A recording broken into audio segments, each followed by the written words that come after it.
Hello friends.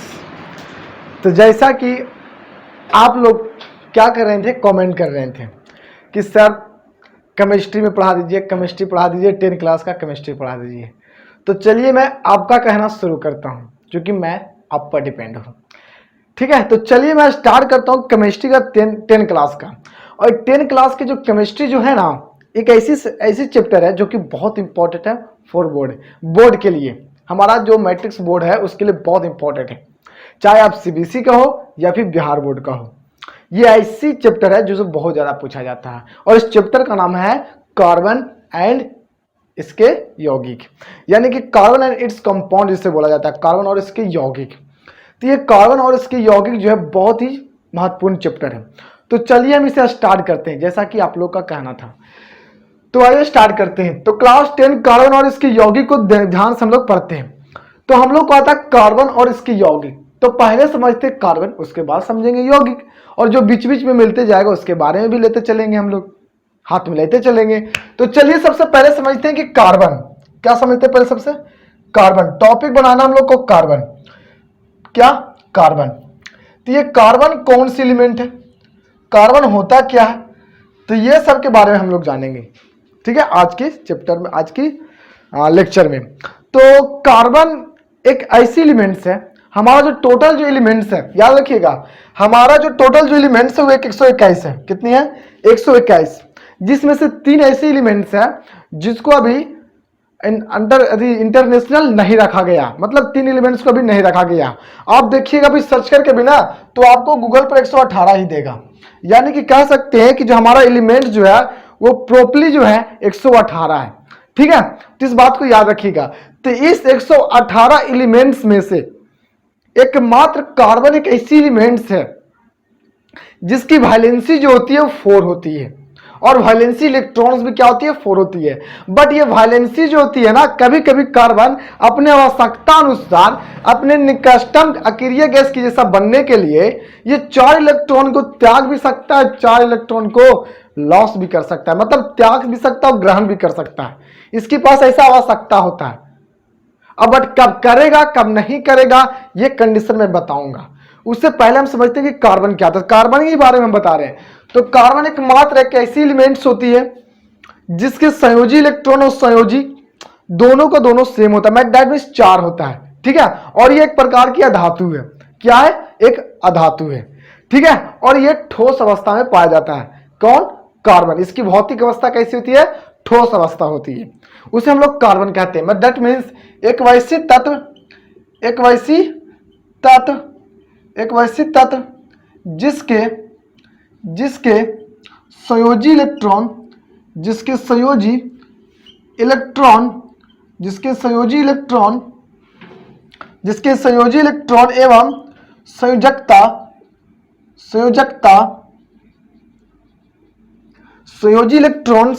एवं संयोजकता +4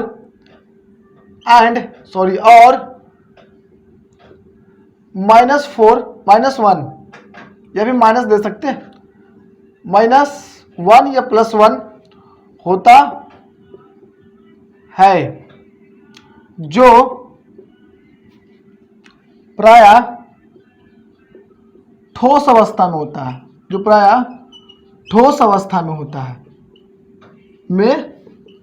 है, जिसे अधातु कहते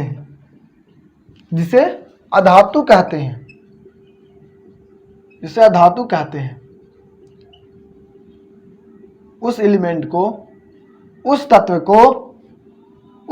को कार्बन के नाम से जाना जाता है।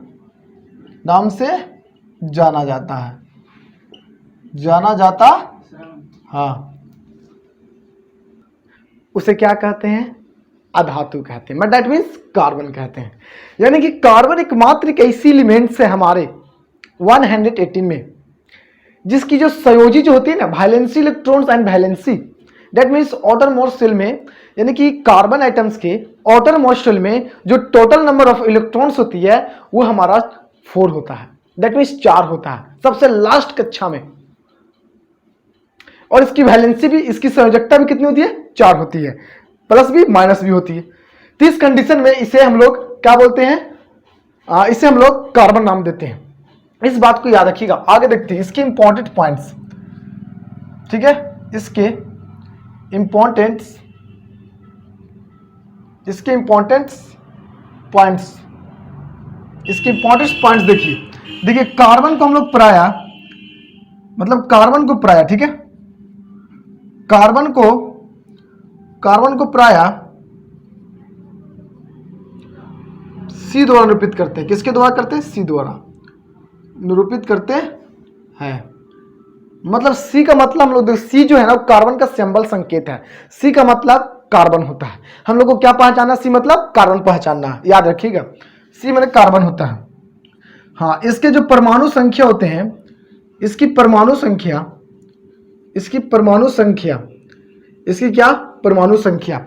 मतलब दैट मीन्स एटॉमिक नंबर। इसके जो एटॉमिक नंबर जो होते हैं वो हमारा कितना होती है, ठीक है, याद रखिएगा 6 होते हैं। कितना होते हैं? 6। एटॉमिक नंबर कितने होते हैं इसके? 6। इस बात को याद रखना। मैं तो इसी 7 नंबर पर आता है, 6 नंबर पर आता है, 6 होता है, ठीक है, 6 होता है। और हम लोग को चूंकि हम लोग जानते हैं कि जो परमाणु संख्या जो होती है, परमाणु संख्या किसी भी एलिमेंट का उस एलिमेंट के प्रोटॉनों की संख्या के बराबर होता है। प्रोटॉनों की संख्या के बराबर होता है। प्रोटॉनों की संख्या के बराबर होता है। और साथ साथ में किसके बराबर होता है? इलेक्ट्रॉनों की संख्या के बराबर होता है। इलेक्ट्रॉनों की संख्या के बराबर होता है। इलेक्ट्रॉनों की संख्या के बराबर, यानी कि किसी भी एलिमेंट्स का जितना एटॉमिक नंबर होगा उस एलिमेंट्स के पास नंबर ऑफ प्रोटॉन भी उतना ही होगा और नंबर ऑफ इलेक्ट्रॉन भी उतना होगा। आप 9th क्लास में पढ़े होंगे कि परमाणु संख्या को, एटॉमिक नंबर को Z द्वारा दिखाते हैं और प्रोटॉन की संख्या को P से दिखाते हैं और इलेक्ट्रॉन की संख्या को E से दिखाते हैं। अर्थात Z बराबर P बराबर E होता है। जितना इलेक्ट्रॉन जितना प्रोटॉन उतना ही परमाणु संख्या, यानी कि the atomic number of any elements is equal to number of electron and number of proton. यानी कि जितना इलेक्ट्रॉन होगी एलिमेंट्स का, जितना प्रोटॉन होगा वही मेरा एटॉमिक नंबर होगा। परमाणु संख्या यानी कि हर एक एलिमेंट्स की जो परमाणु संख्या होती है, एटॉमिक नंबर होता है, वही एटॉमिक नंबर उस एलिमेंट्स का टोटल इलेक्ट्रॉन होता है और टोटल प्रोटॉन होता है। इस बात को याद रखिएगा। अगर यानी कि कह सकते हैं कि जो प्रोटॉनों की जो संख्या जो इसकी भी होगी वो टोटल 6 होगा। यानी कि परमाणु संख्या भी, प्रोटॉन की संख्या भी और इलेक्ट्रॉन की भी संख्या भी। कार्बन को याद रखिएगा, कार्बन की प्रोटॉन की संख्या जरूरी नहीं कि सिर्फ कार्बन की प्रोटॉन की संख्या, इलेक्ट्रॉन की संख्या और इलेक्ट्रॉन की संख्या, परमाणु संख्या, प्रोटॉन की संख्या और इलेक्ट्रॉन की संख्या जरूरी नहीं है कि सिर्फ इसी एलिमेंट का सब बराबर होता है। हर एक एलिमेंट्स का 118 एलिमेंट्स है ना, तो सब एलिमेंट्स का परमाणु संख्या, प्रोटॉन की संख्या और इलेक्ट्रॉन की संख्या उतना ही होता है। अगर आप बात करिएगा सोडियम की, तो सोडियम की परमाणु संख्या कितना होता है? ऑफकोर्स 11 होता है। तो उसमें टोटल इलेक्ट्रॉन कितनी है? तो 11 ही है। प्रोटॉन तो 11 ही है। हर एक एलिमेंट का ही कहानी है। आगे चलते हैं, देखिए कार्बन के पास, देखिए कार्बन के पास टोटल तो 6 इलेक्ट्रॉन्स हो गए। आगे इसके पास देखिए इसकी जो वैलेंसी होती है, ठीक है ना, इसकी संयोजकता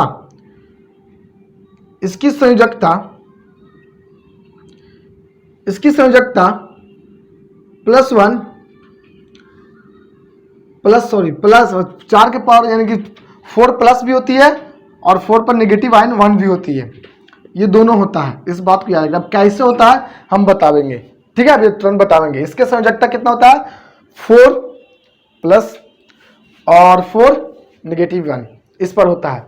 मतलब कहने का मतलब है इसका कहने का मतलब है मेरा कि इस तरह से इसको लिख सकते हैं आप, इस तरह से लिख सकते हैं। इसका कहने का मतलब है कि इस पर +4 इस तरह से, -4, ठीक है, इस तरह से आप लिख सकते हैं। देखिए कार्बन की संख्या +4 और -4 इस तरह से लिख सकते हैं। सॉरी, प्लस यहाँ ले सकते हैं, ठीक है। ये मेरा कार्बन का होता है। इस बात को याद रखिएगा। आगे देखते हैं। देखिए कार्बन की जो परमाणु भार जो होती है या फिर परमाणु संख्या जो होती है वो तो मैंने बता दिया। परमाणु भार, द्रव्यमान संख्या कितनी होती है? तो इसके द्रव्यमान जो संख्या होती है, परमाणु द्रव्यमान बोलिए, अभी द्रव्यमान संख्या या एटॉमिक नंबर बोलिए, बात सेम है। यानी एटॉमिक नंबर या atomic mass number, atomic mass number बोलेंगे तो परमाणु इसके द्रव्यमान संख्या, इसके द्रव्यमान संख्या। ये भी इसका वेट कितना होता है, एटॉमिक मास कितना होता है, एटॉमिक मास, ठीक है। परमाणु द्रव्यमान भी बोल सकते हैं इसको, इसका परमाणु द्रव्यमान। तो इसकी जो परमाणु द्रव्यमान जो होता है वो मेरा कितना होता है 12 AMU। टोटल कितना होता है AMU 12 AMU 12 AMU atomic mass unit, atomic mass unit, इसका पूरा नाम है इस एटॉमिक मास यूनिट 12 AMU होता है। कैसे? तो आप लोग 9th क्लास में पढ़े होंगे ना कि जो परमाणु द्रव्यमान को दिखाते हैं हम लोग ए से दिखाते हैं, का मतलब होता है परमाणु द्रव्यमान, और परमाणु द्रव्यमान बराबर होता है P+N। क्या होता है P+N। सर तो P क्या है मेरा सर, P+N, P क्या है सर मेरा, तब P जो हम लोग को जो होता है वो क्या होता है ना, हम लोग का प्रोटॉन की संख्या होता है, और ये क्या होता है, तो ये जो होता है हम लोग का वो हमारा इसका परमाणु द्रव्यमान का संकेत है, साइन ही है, और N का मतलब होता है न्यूट्रॉन की संख्या। N का मतलब कितना होता है, न्यूट्रॉन की संख्या होता है। तो यहां पर ही जो हम लोग निकालेंगे ना, तो यहां पर जो हम लोग निकालेंगे A बराबर, ठीक है, A बराबर जो निकालेंगे वो होगा 6+6, प्रोटॉन भी और इलेक्ट्रॉन न्यूट्रॉन भी उतना ही है, ठीक है, यानी कि टोटल 12 AMU आ गए यहाँ पर। इस तरह से इसकी टोटल बाहर निकल जाएगा 12 AMU, टोटल 12 एटॉमिक मास जिसकी हो जाएगी, किसकी, कार्बन का। इस बात को याद रखिएगा, ठीक है। ये था कार्बन। अब आगे इसमें अभी और चलते हैं, ठीक है, अभी और इस पे चलेंगे। देखिए मैं कार्बन की कुछ बनाता हूँ, ये मैंने कार्बन का मैंने क्या बना लिया, आइटम्स बना लिया, और इस कार्बन के आइटम्स में ये मैंने ले लिया, एक यहाँ पर प्लस माइनस ले लिया जो कि मेरे एक आइटम्स होगी। और हम लोग को पता है कि कार्बन आइटम्स में, किसमें, कार्बन आइटम्स में, ये मेरा कार्बन आइटम्स है, इसे क्या बोलेंगे हम लोग, कार्बन आइटम्स। इस बात को याद रखिएगा। अगर हम किसी भी कार्बन का यानी कि कार्बन इलेक्ट्रॉन का, किसको, कार्बन का क्या करते हैं, इलेक्ट्रॉनिक विन्यास करते हैं, इलेक्ट्रॉनिक विन्यास, किसका, कार्बन का इलेक्ट्रॉनिक विन्यास। तो इलेक्ट्रॉनिक विन्यास करते हैं, इलेक्ट्रॉनिक विन्यास, इलेक्ट्रॉनिक विन्यास। तो इलेक्ट्रॉनिक विन्यास करेंगे, इलेक्ट्रॉनिक कॉन्फ़िगरेशन करेंगे, किसका, कार्बन का। तो देखिए कार्बन का कितना होता है, परमाणु संख्या 6। अब इसे क्या करिएगा, इलेक्ट्रॉनिक विन्यास करिएगा। तो देखिए क्या होगा, सबसे पहले हम लोग को पता है कि बोर एंड ब्यूरी साहब ने बताए थे, देखिए बोर और ब्यूरी साहब एक साइंटिस्ट हुए, उन्होंने बताए थे कि किसी भी एलिमेंट्स के, ठीक है, किसी भी एलिमेंट्स के जो प्रत्येक सेल्स में जो टोटल नंबर ऑफ इलेक्ट्रॉन्स जो हो सकता है वो 2n² हो सकता है।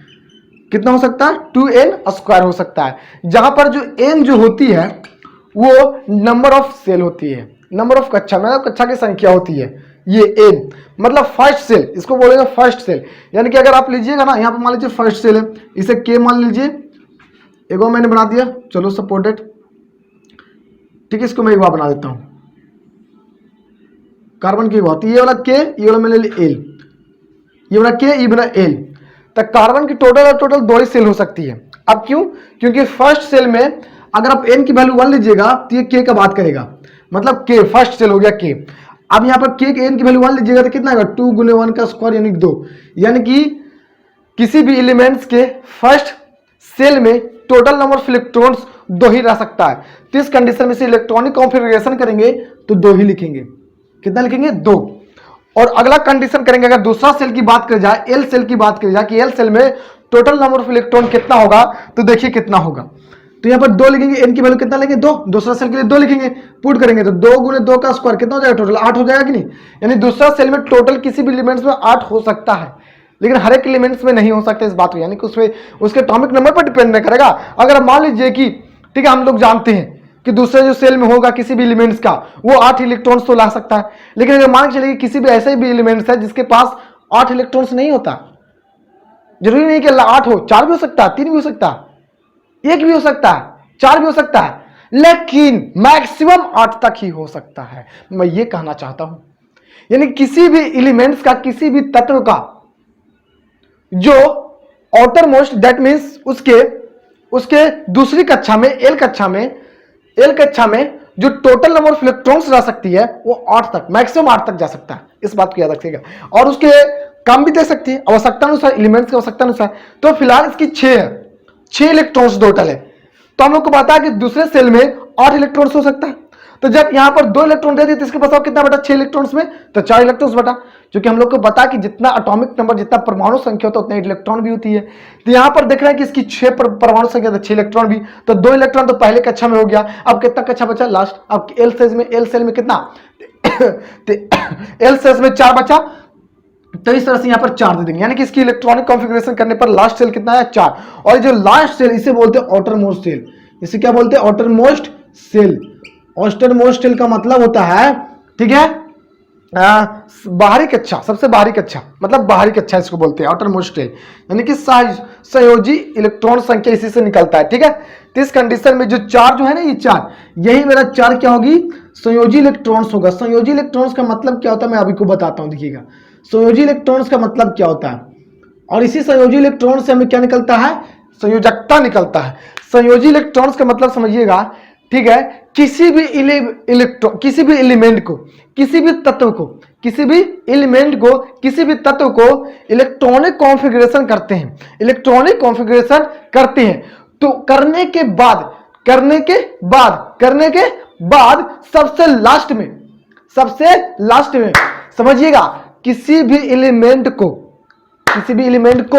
क्या करते हैं, इलेक्ट्रॉनिक विन्यास, इलेक्ट्रॉनिक कॉन्फ़िगरेशन करते हैं। तो लास्ट सेल में, सबसे बाहरी कक्षा में, सबसे लास्ट में जो टोटल नंबर ऑफ इलेक्ट्रॉन्स होगा उसी को बोलते हैं हम लोग संयोजी इलेक्ट्रॉन, वैलेंसी इलेक्ट्रॉन उसे बोला गया संयोजी इलेक्ट्रॉन। मतलब सबसे लास्ट सेल में किसी भी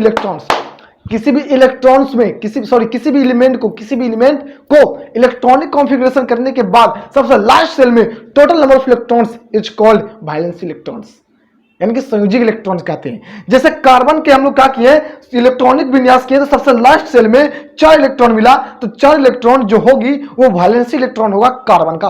पूछ सकता है, इस बात को याद रखिएगा आप, ठीक है। तो ये था मेरा, ठीक है।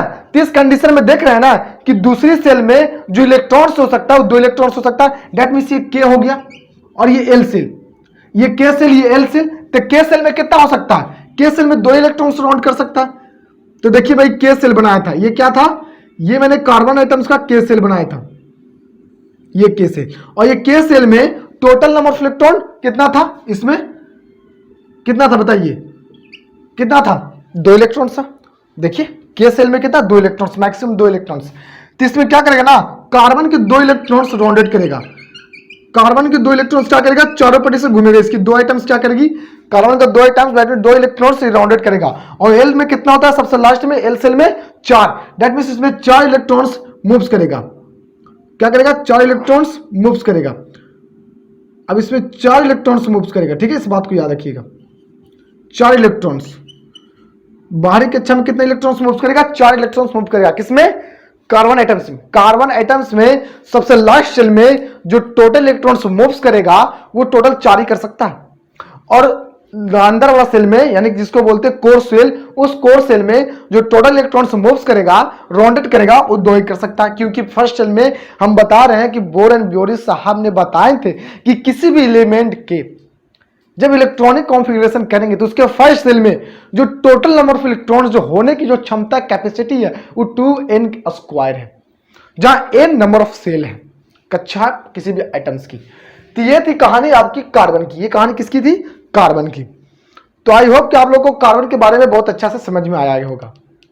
अब आप लोग को पता करना है ना कि ये कार्बन आखिर में कैसे, इसके पास माइनस भी होने की क्षमता है, आवश्यकता है, और +4 भी होने की क्षमता या फिर आवश्यकता है। तो देखिएगा, अब एक बात और याद रखिए कि कार्बन जो होती है ना, एक बात और याद रखिएगा, अब इसको मिटा रहे हैं, नोट्स कर लीजिएगा, ठीक है, मैं इसको मिटा रहा हूं। देखिए अगला पॉइंट्स देखिएगा, ठीक है ना, अगला पॉइंट्स देखिए, अगला पॉइंट्स देखिए, अगला पॉइंट्स देखिएगा इसकी। अगला कार्बन जो होती है, कार्बन, ये कार्बन जो होती है, ठीक है ना, कार्बन की परमाणुओं के बीच में आयनिक बंधन नहीं होता, इस बात याद रखिएगा। कार्बन के परमाणुओं के बीच में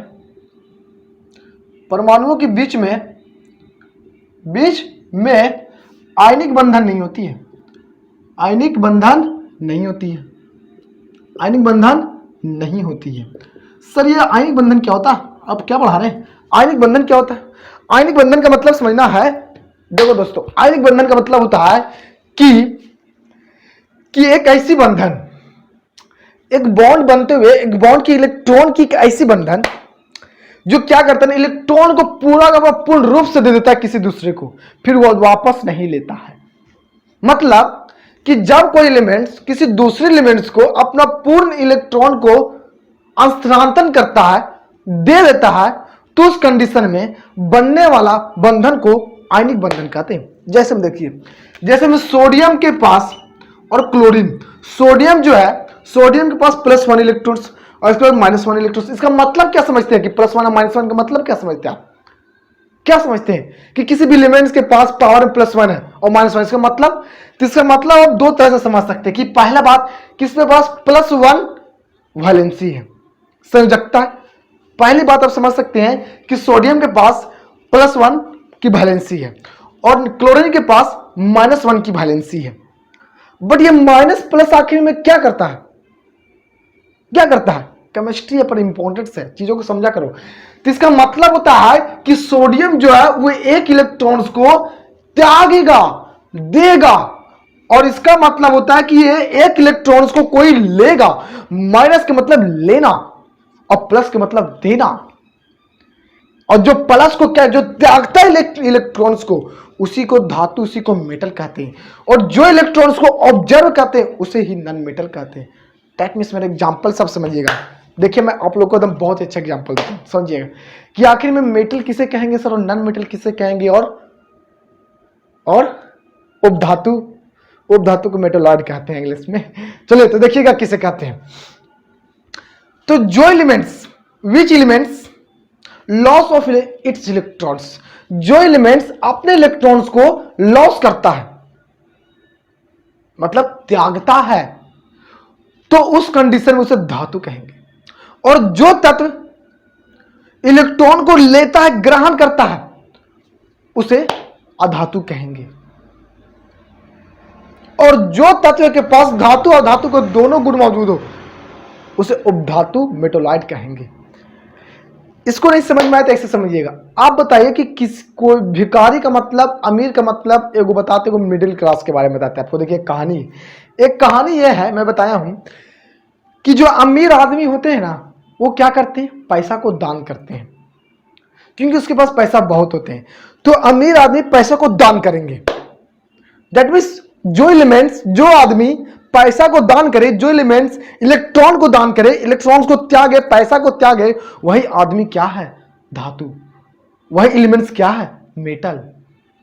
और जो आदमी, जो एलिमेंट्स इलेक्ट्रॉन को ले, जो आदमी भिखारी हो, भिखारी भिखारी भिखारी, भिखारी ने जाता कहता है कि हमको पैसा दे दो, भिखारी ने कहता है, भिखारी ने भीख मांगता है। तो जो पैसा मांगता है, जो इलेक्ट्रॉन्स को लेता है, उसे अधातु कहते हैं।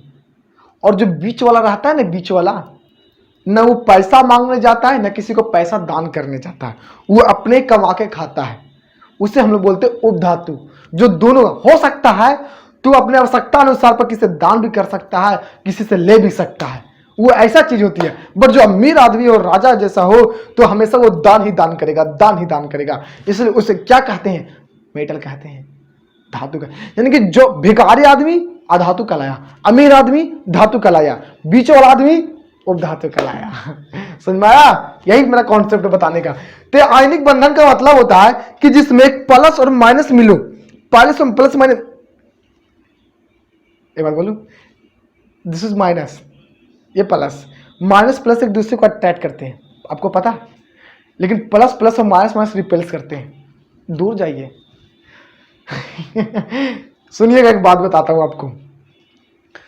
अगर मान के चलिए लड़का लड़का को शादी कर दी जाए, तो क्या होगा, थोड़ा सा सोचिए तो क्या होगा। खुश होंगे? जानते क्या होगा? एक एक लात मारा मारी होगा, एक लात इधर से एक लात उधर से मारेगा, क्योंकि रिपल्सर होगा। लेकिन शादी अनचार्ज, अनलाइक चार्जेस के बीच में कर दो, लड़का और लड़की के बीच, अट्रैक्शन भी होगा, जनसंख्या भी बढ़ेगी। समझ में आ रहा है? और बंधन भी बहुत मजबूत बन जाएगा, बहुत मजबूत। देखते हैं ना आज के प्यार मोहब्बत के यार कहाँ पहुंच गए। छोड़ो फिलहाल की बात, तो सब। तो इसमें देखो क्या बनेगा, इसको आप रिएक्शन करवाइएगा ना तो प्लस माइनस के दोनों जुड़ जाएगा। ये क्या करेगा ना, एक क्लोरीन के चाहे एक इलेक्ट्रॉन और एक अब सोडियम का हम इलेक्ट्रॉन त्यागे तो ये इलेक्ट्रॉन इसको दे देगा और इस तरह से ये बन जाएगा NaCl और NaCl ही आयनिक बंधन। बट कार्बन में ऐसा नहीं होता है सर, कार्बन में ऐसा नहीं होता है, बात को याद रखिएगा। तो कार्बन कौन सी बंधन होता है ऐसा था, सहसंयोजिक बंधन या अबंध बोलते हैं उसे, इस बात को याद रखिएगा। तो कार्बन में जो होती है, कार्बन परमाणु के बीच में, कार्बन परमाणु के बीच में सह क्या होती है, सहसंयोजी, सहसंयोजी अबंध या भी बंधन होती है, अबंध या बंधन होता है, इस बात को याद रखिएगा। होता है किसमें, कार्बन के बीच में, कार्बन परमाणु के बीच में सहसंयोजन बंधन होता है। ठीक है, मतलब साझेदारी करते हैं, साझेदारी के फलस्वरूप बनती है इस बात में, ठीक है ना। हाँ, अब एगो आगे बताता हूं कि आज किसके पास अगर +4 और -4 कैसा कि इस बात को समझने का प्रयास करिएगा। देखिएगा एक बात बताता हूं, अब थोड़ी देर में मैं बताऊंगा ना कि ना कार्बन के पास +4 की वैलेंसी होती है, ना कार्बन के पास -4 की वैलेंसी होती है। सर अब वैलेंसी क्या होता है ये हमको नहीं समझ में आ रहा। देखिए यार, संयोजकता क्या होता है ये आप 9वीं क्लास से पढ़ते आ रहे हैं। संयोजकता का मतलब होता है कि जब किसी भी एलिमेंट का इलेक्ट्रॉनिक कॉन्फ़िगरेशन करते हैं तो उसके सबसे लास्ट सेल में अगर टोटल नंबर ऑफ इलेक्ट्रॉन, जिसे संयोजी इलेक्ट्रॉन होते हैं, हम जस्ट अभी समझाए थे, तो जो संयोजी इलेक्ट्रॉन जो होगा 1 2 3 4 तक रह गया तो उसकी वैलेंसी उतना ही तक होता है। अगर एक रहता है एक, जैसे में आप सोडियम का क्या करिएगा ना, इलेक्ट्रॉनिक कॉन्फ़िगरेशन करिएगा तो 2 8 1 आएगा, तो इसमें जो लास्ट में जो सेल में जो इलेक्ट्रॉन्स है वो 1 है, तो इस कंडीशन में इसकी वैलेंसी 1 हो गया, +1, क्योंकि ये मेटल इसलिए इस पर +1। बट इसकी बात करें हम लोग किसकी, मैग्नीशियम की, तो मैग्नीशियम की 2 8 2 होगा क्योंकि इसकी 12 होती है, तो लास्ट में 2, इसके लिए इसकी वैलेंसी +2 होती है। एल्युमिनियम का +3 होगा। इस तरह से आप समझ सकते हैं ना बात को, तो इसी को हम लोग बोलते हैं, यानी कि वैलेंसी निकालने का यही चांस है। बट अगर सर अगर 4 से ज्यादा आता तो 8 में से घटा देते हैं हम लोग, ठीक है। तो देखिए इस तरह से अगर मान के चलिए हम लोग का कितना आता है फ्लोरीन, तो फ्लोरीन का हम लोग बोलते हैं 9, ठीक है ना। तो फ्लोरीन का होता है 2 8, सॉरी फ्लोरीन का होता है 2 7, कितना होता है 2 7। तो आप क्या करिएगा ना, कितना होता है फ्लोरीन का 2 7, आप 8 में से घटा दीजिएगा 7 को, तो इस कंडीशन में 1, इसमें -1 क्योंकि यह धातु है, नॉन मेटल है। घटाने की बात की जाए तो समझ जाइएगा, जब अगर घटाने की पारी आ जाए तो समझिए नॉन मेटल है, ठीक है। घटाने की पारी आ जाए तो नॉन मेटल आ सकता है, ज्यादा माना जाता है। तो इस कंडीशन में इसमें फ्लोरीन पर -1 आ जाएगा। मतलब अगर आउटर मोस्ट सेल में 1 2 3 4 इलेक्ट्रॉन्स रहे तो उसकी वैलेंसी वही हो जाता है, और 4 से ज्यादा हो जाए तो 8 में से घटाकर उसकी वैलेंसी निकाला जाता है। बट उसकी वैलेंसी इलेक्ट्रॉन्स वही रहता है, उसे घटाया उठाया नहीं जाता, इस बात को ध्यान रखिएगा, ठीक है। तो देखिए आगे, तो इसकी जो संयोजी अमान्य, तो देखिए अब एक बात बताता हूं कि जो कार्बन जो आइटम है जिसके पास 6 होती है, ये 2 कंडीशन मैंने बताया कि कोई भी एलिमेंट्स किसके जैसा बनना चाहेगा। तो ऑफकोर्स आप बताइएगा कि सर किसी भी निष्क्रिय गैस या फिर किसी भी अक्रिय गैस की जैसा बनना चाहेगा, और अक्रिय गैस टोटल हमारा 6 ही है। कितना टोटल 6, कौन है, हीना, ठीक है, हीना नीना और करीना एक्सरे रंगीन, ठीक है। हीना नीना और करीना एक्सरे रंगीन, ये टोटल मेरा क्या है, 6 एक ऐसी इलेक्ट्रॉन्स है, सॉरी 6 एक ऐसी एलिमेंट्स है जो अक्रिय गैस है। इसकी परमाणु संख्या 2, इसकी 10, इसकी 18, इसका 36, इसका 54 और इसका 86। कितना होता है इसकी एटॉमिक नंबर, इसे भी याद रखिएगा। अगर एटॉमिक नंबर याद रखिएगा तो कोई दिक्कत नहीं होगा आप लोगों को इलेक्ट्रॉनिक कॉन्फ़िगरेशन करने के लिए, उसमें किसके जैसा कौन भी एलिमेंट्स बनना चाहेगा। याद रखिएगा सबके सब एलिमेंट्स क्या होता है, अक्रिय गैस की जैसा बनना चाहता है। तो ये 6 एलिमेंट्स हमारे 118 एलिमेंट्स में से 6 एलिमेंट्स एक ऐसी एलिमेंट्स होती है, सब 6 जिसके पास एक अलग प्रॉपर्टी होती है। प्रॉपर्टी का मतलब समझ सकते हैं कि 6 का 6 गैस होती है, और इसकी सबसे संयोजी इलेक्ट्रॉन सबके पास 8 होती है। एक एक्सेप्शन है हीलियम, जिसके पास 8 नहीं होते, फिर भी ये अक्रिय गैस है। दूसरी बात, प्रत्येक के पास जो संयोजकता जो होती है वो 0 होती है। ये सब इसके पास कुछ अब कुछ प्रोपलीस के पास अपना खुद का प्रॉपर्टी है, और इसी 6 इलेक्ट्रॉन्स के इसी 6 एलिमेंट्स के पीछे टोटल मेरा 100 कितना 18, और 118 में से 6 क्या अकेरिया गैस बचा 112, यानी कि 6 एलिमेंट्स के पीछे कौन पड़ा है 112 एलिमेंट्स पड़ा हुआ। और 112 एलिमेंट्स अकेरिया गैस की जैसा बनने के लिए कोई एलिमेंट्स इलेक्ट्रॉन्स को त्यागते हैं तो कोई एलिमेंट्स इलेक्ट्रॉन को ऑब्जर्व करते हैं, और जो एलिमेंट्स इलेक्ट्रॉन को ऑब्जर्व करता है ग्रहण करता है उसे नॉन मेटल अधातु कहते हैं, और जो एलिमेंट्स इलेक्ट्रॉन को त्याग देता है उसे मेटल कहते हैं। यानी कि हर एक एलिमेंट्स हर एक एलिमेंट्स अकेरिया गैस की जैसा बनने के लिए इलेक्ट्रॉन को त्यागने और ग्रहण करने की आवश्यकता होती है। इस बात को याद रखिएगा। तो हमेशा याद रखिएगा जब भी इलेक्ट्रॉनिक कॉन्फ़िगरेशन करते हैं तो कोई एलिमेंट किसके जैसा बनना चाहता है तो याद रखिएगा उस एलिमेंट के सबसे निकटतम मतलब नियरेस्ट सबसे नजदीकी वाला अकेरिया गैस की जैसा बनना चाहता है। तो अब बताइए कि इस कार्बन के नजदीकी में अकेरिया गैस कौन कौन सी है, बता सकते हैं? तो ऑफ कोर्स इसके मतलब सेम डिस्टेंस पर, तो कार्बन के नजदीक में 2 ऐसे क्या है अकेरिया गैस है जो कि सेम डिस्टेंस पर सेम जगह पर आते हैं। पहली बात नियॉन, दूसरी बात हीलियम। कैसे सर? अगर ये कार्बन नियॉन की जैसा बनना चाहेगा तो ऑफ कोर्स ये 4 इलेक्ट्रॉन्स को ऑब्जर्व करेगा। कितने इलेक्ट्रॉन्स को?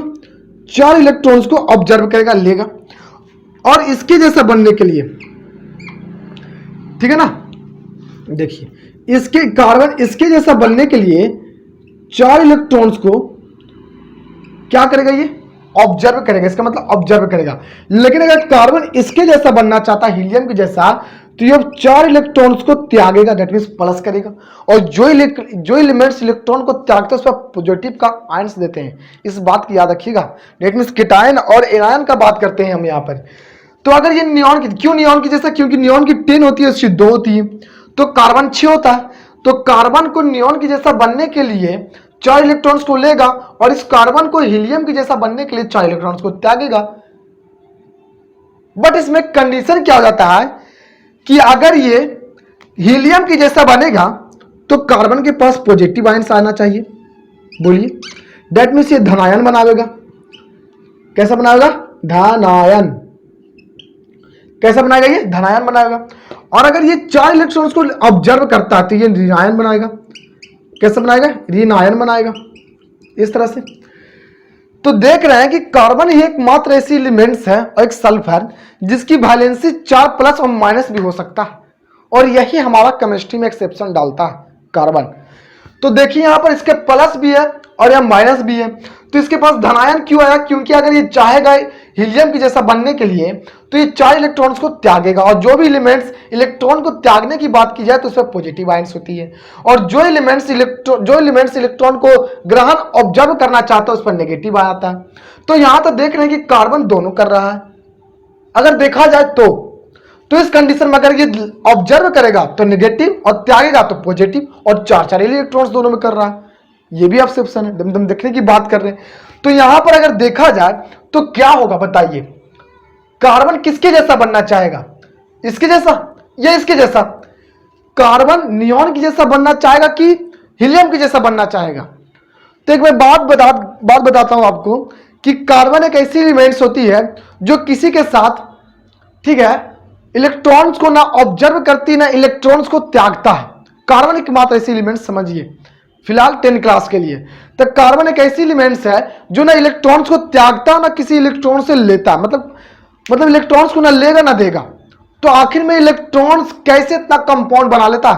याद रखिएगा कि कार्बन के, देखिए हमारे भूपट्टी में जितने भी खनिज पाए जाते हैं मिनरल्स, फॉर एग्जाम्पल के लिए बोल सकता है हाइड्रोकार्बोनेट, कार्बोनेट, कोयला, पत्थर वाला जो कोयला होता है वो वाला, उसमें से टोटल जो इलेक्ट्रॉन्स टोटल उसकी जो प्रतिशत जो हमारे हैं पृथ्वी पर कार्बन की वो 0.02% है, सिर्फ कार्बन ओनली 0.02 ही प्रतिशत पाया जाता है कार्बन की मात्रा पृथ्वी पर भूपट्टी के खनिजों में।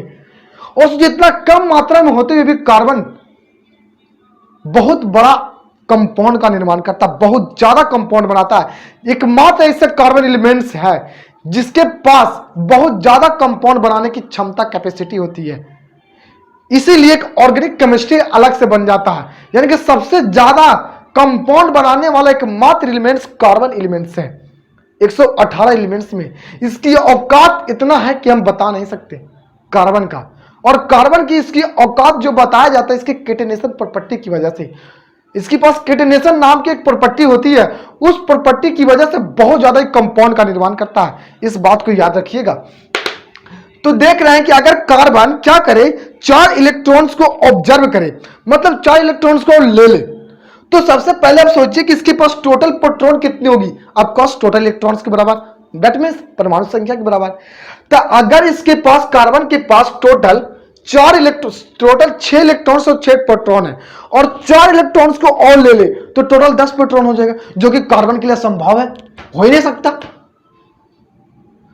समझ में आया? हो ही नहीं सकता।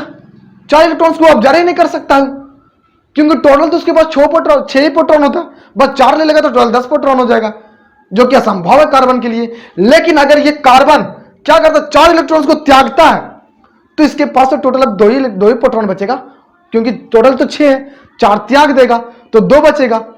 और 2 को मतलब 2 को रखने के लिए और 4 को त्यागने के लिए इसे बहुत ज्यादा ऊर्जा की आवश्यकता पड़ेगा, जिसका पूरा करना असंभव है। और इस तरह से देखा जाए तो कार्बन ना कि 4 इलेक्ट्रॉन्स को त्यागता है और ना ही 4 इलेक्ट्रॉन्स को ऑब्जर्व करता है। दैट मींस अगर कह सकते हैं, अगर देखा जाए प्रॉपर्ली, तो कार्बन के पास ना 4 प्लस वैलेंसी होती है और 4 माइनस वैलेंसी नहीं होती है। ना इस पर माइनस की वैलेंसी ना कि प्लस की वैलेंसी, फिर भी सर इस पर वैलेंसी 4 क्यों ली जाती है? तो अगर समझा था कि वैलेंसी का मतलब होता है कि इलेक्ट्रॉनिक कॉन्फ़िगरेशन करने के बाद लास्ट सेल में टोटल नंबर ऑफ इलेक्ट्रॉन 1 2 3 4 रहे तो उसकी वैलेंसी वही होता है, हमने ये पढ़ा है। तो देखिए कार्बन जो क्या करता है ना 4 इलेक्ट्रॉन्स को त्यागता है और ना 4 इलेक्ट्रॉन्स को ऑब्जर्व करता है। इसी के कारण ये कार्बन जो था आयनिक कंपाउंड नहीं बना पाता, आयनिक यौगिक नहीं बना पाता, आयनिक बंधन नहीं बना पाता। तो आखिर में करता क्या है सर? लेकिन ये तो कार्बन तो कभी ना कभी तो अमीर बनना चाहेगा। डेट मींस आप ऐसे समझिए कि कार्बन एक भिखारी है। क्यों? क्योंकि अधातु है। मैंने बोला भिखारी को अधातु कहते हैं और अमीर को धातु कहते हैं, और जो मिडिल क्लास के आदमी होते हैं उसे उपधातु कहते हैं। तो अगर ये भिखारी है तो हर भिखारी का सपना होता है अमीर बनने का। डेट मींस इस भी कार्बन आइटम्स की सपना होगा नियॉन गैस की जैसा बनने के लिए, नियॉन कैरियर गैस की जैसा बनने के लिए। तो क्या करेगा सर ये कार्बन? तो देखिए क्या करेगा ये कार्बन जो करता है ना, वह अपने इलेक्ट्रॉन को किसी दूसरे आइटम्स को देता है, साझा करता है, पैचा देता है। मतलब कहता है कि देखो हम तुम्हें देकर तुम्हें अमीर बना देते हैं और कुछ समय के बाद जब तुम अमीर बन जाओगे तो हमें बना देना। दैट मींस कार्बन क्या करता है, किसी दूसरे आइटम्स को देकर उसे दूसरे किसी भी अकेरिय गैस के जैसा बनाकर उसे बना देता है, जब फिर उसी से अपना इलेक्ट्रॉन्स और उसका इलेक्ट्रॉन्स लेकर ये नियॉन के जैसा बन जाता है। दैट मींस कार्बन एकमात्र इलेक्ट्रॉन्स, कार्बन एक ऐसी एलिमेंट्स है जो क्या करता है, इलेक्ट्रॉन की साझा करता है। मतलब साझे के फलस्वरूप, बांटने के फलस्वरूप ये क्या करता है, अपना बंधन को कंप्लीट कर पाता है और इस तरह से अपना एक सहसंयोजिक बंधन बनाता है, सहसंयोजिक कंपाउंड यौगिक बनाता है। कौन? एकमात्र कार्बन। इस बात को समझिएगा, ठीक है। तो ये था कार्बन। अब कार्बन के पास कुछ केटिनेशन प्रॉपर्टी और कार्बन के कुछ अप्रूव भी होते हैं, ठीक है। तो चलिए मैं आपको बताता हूं कार्बन की कुछ अप्रूव के बारे में। किसके बारे में? कार्बन के अप्रूव के बारे में। तो देखिएगा मैं इसको साफ कर रहा हूं।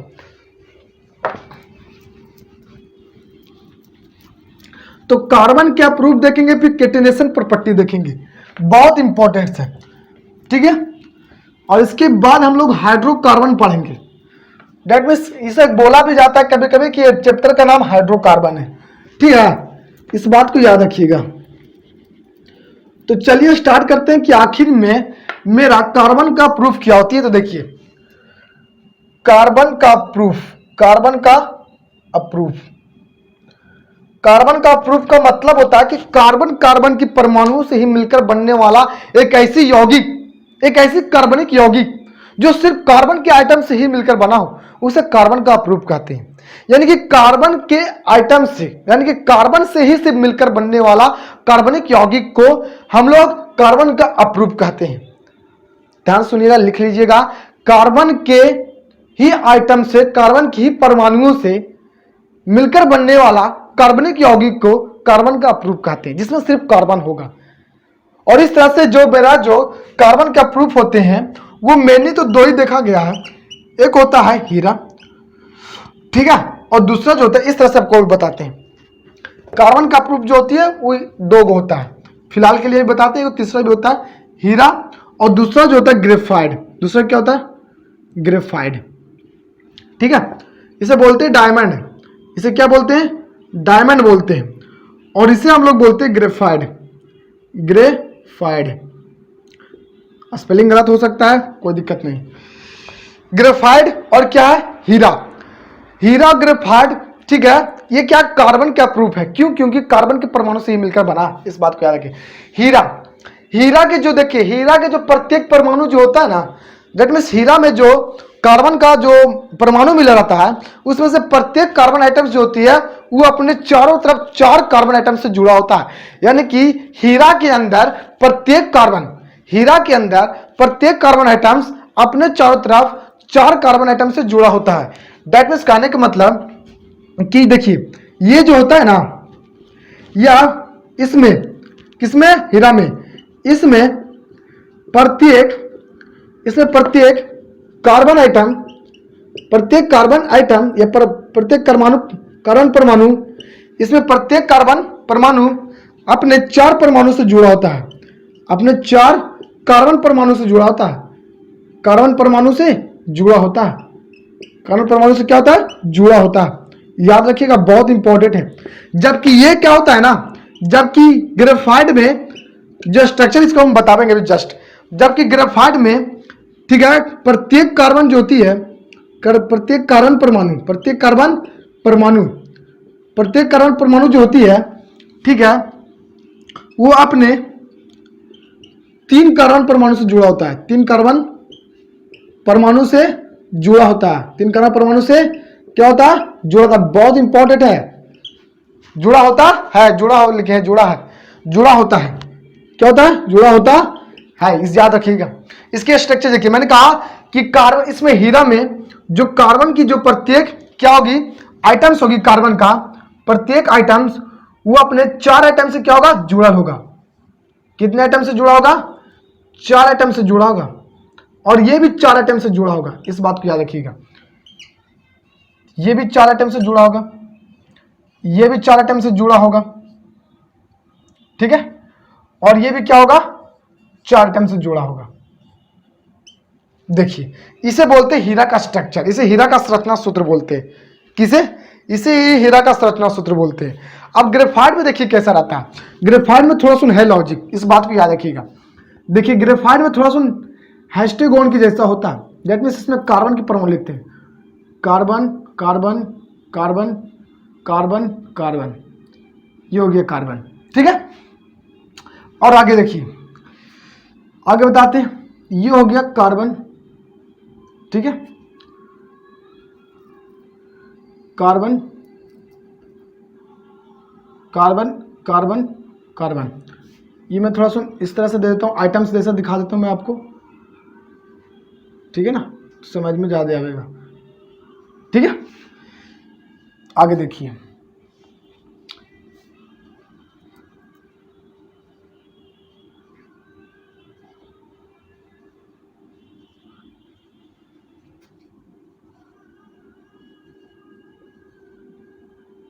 थोड़ा सा जगह कम है, समझिएगा।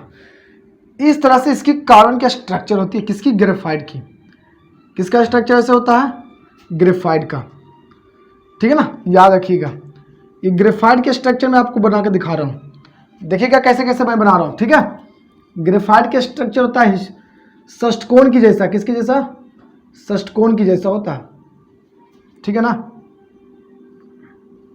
इस तरह से होती है, इस तरह से, ठीक है ना। इसको यहाँ से मिला दीजिए, इसको यहाँ से मिला दीजिए, यहाँ से मिला दीजिए, यहाँ से मिला दीजिए। इस तरह के स्ट्रक्चर किसमें होती है? ग्रेफाइट में। ये ग्रेफाइट के स्ट्रक्चर है, वो हीरा के स्ट्रक्चर है। इसमें से देखिए, प्रत्येक कार्बन परमाणु जो होती है ना, कार्बन पर आइटम्स, वो अपने 4 आइटम से जुड़ा होता है। कार्बन 1 2 3 4, इसमें देखिए 1 2 3, इसमें से 1 2 3 ये काउंट उठाइए, और प्रत्येक, मैं तो अभी थोड़ा ही बना हुआ है, बहुत ज्यादा से होता है ना, बहुत ज्यादा होता है, जरूरी नहीं है, ये भी जुड़ा होता है बहुत। इस तरह से मतलब स्ट्रक्चर इसकी ग्रेफाइट की होती है। और इसमें थोड़ा दूसरा लिखिएगा, इसमें दूसरा लिखिएगा ना, जो हीरा जो होती है वो प्राय बहुत ही कठोर होता है, बहुत ज्यादा कठोर होता है। हीरा कठोर पदार्थ है, ठीक है। और जबकि ग्रेफाइट जो होती है वो चिकनी और फिसलदार होती है, चिकनी और फिसलदार होती है। कौन? ग्रेफाइट। तीसरा हम लिखिएगा हीरा में, जो हीरा जो होता है वो विद्युत धारा का कुचालक होता है। हीरा जो होता है विद्युत धारा का क्या होता है? कुचालक होता है। जबकि ग्रेफाइट अधातु होते हुए भी क्या होता है? हीरा का विद्युत धारा का सुचालक होता है। याद रखिएगा, ठीक है ना। हीरा धातु अति विद्युत धारा का कुचालक होता है, जबकि ग्रेफाइट विद्युत धारा का सुचालक होता है। समझ में आया? और इसमें प्रत्येक कार्बन परमाणु एटम्स अपने 4 परमाणु कार्बन एटम से जुड़ा होता है, जबकि इसमें प्रत्येक कार्बन परमाणु एटम्स अपने 3 कार्बन परमाणु एटम से जुड़ा होता है। ये इसकी जो भौतिक अवस्था जो होती है ये बहुत ही कठोर होता है, और ये जो होता है थोड़ा फिसलदार चिकनी, ठीक है, होता है। क्यों? ग्रेफाइट।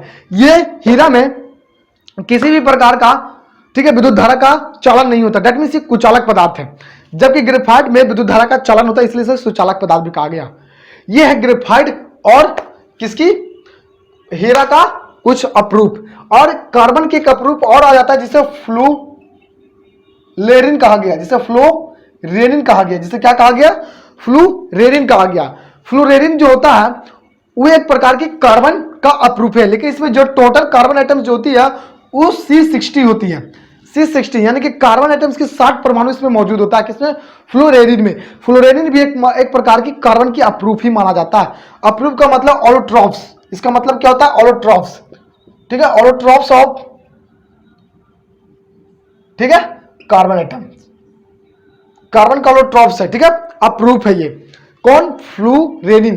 फ्लूरेनिन कार्बन का एक अपरूप है, इस बात को याद रखिएगा, जिसमें C60 होती है, मतलब C कार्बन के 60 परमाणु से जुड़ा होता है, इस बात को याद रखिएगा, ठीक है। और ये फ्लोरीन जो है ना, ये अमेरिका का एक महान साइंटिस्ट के नाम पर रखा गया था, ठीक है, जिसका नाम था क्या था? फ्लोरेन, जिसका नाम था फ्लोरेन, इस बात को याद रखिएगा, उसी के नाम पर फ्लोरीन रखा गया।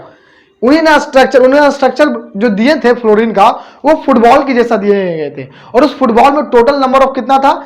जो कार्बन एटम्स था वो 60 था, 60 से जुड़ा हुआ था। ये था उनका कहना। दैट मीन्स ये मैंने आपको पूरा का पूरा मैंने बता दिया कार्बन के बारे में। कार्बन के एक थोड़ा सा केटेनेशन प्रॉपर्टी बचा हुआ, वो केटेनेशन प्रॉपर्टी मैं अगले वीडियो में बताऊंगा। Okay, bye, good luck.